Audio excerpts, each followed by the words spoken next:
আমরা কিছুক্ষণ আগে খবর পাই বিজেপি দলের কিছু দুষ্কৃতিকারী ধর্মনগর কংগ্রেস ভবন প্রাঙ্গণে এসে কংগ্রেস ভবন ভাঙচুর করে এবং আগুন লাগিয়ে দেয়। আমরা এসপি সাহেব, এসডিপিও সাহেব, ওসি ম্যাডামের সঙ্গে আমরা যোগাযোগ করি, কিন্তু আমরা দেখতে পাই এসপি সাহেব আমার ফোন উঠাননি। জানি না কী কারণে, উনি ব্যস্ত ছিলেন কি না।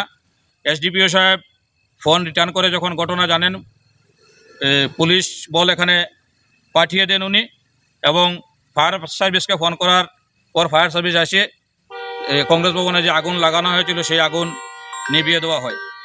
আমি আজকে সংবাদ মাধ্যমের মাধ্যমে এই বিজেপি দলের দুষ্কৃতিকারীদের একটি বার্তা দিতে চাই।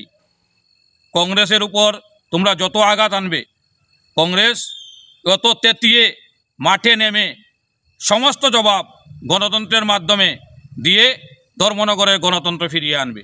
ধর্মনগরে কংগ্রেস ভবনে আগুন লাগিয়ে কংগ্রেসের কর্মী সমর্থকদের মারধর করে থানায় মিথ্যা মামলা দিয়ে যদি মনে করো যে কংগ্রেসকে দমিয়ে রেখে দেবে, তা কখনো সম্ভব নয়।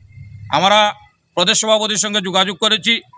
প্রদেশ সভাপতি ক্ষোভের সঙ্গে এসপি সাহেবকে ধর্মনগরের যে আইনশৃঙ্খলা তলানিতে পৌঁছে গিয়েছে সেই ব্যাপারে নিন্দা জানিয়ে অতি সত্বর দোষীদের গ্রেপ্তার এবং কংগ্রেস ভবনে কেন আগুন লাগানো হলো সেই দুষ্কৃতিকারীদের কঠোর শাস্তির দাবি জানিয়েছেন।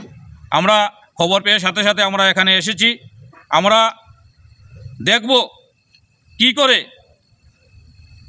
শত বছর প্রাচীন ধর্মনগরের কংগ্রেস ভবন কোনো রাজনৈতিক দল আগুন লাগিয়ে দেবে, যা ধর্মনগরের গণতন্ত্রপ্রিয় মানুষ স্বপ্নও ভাবেনি।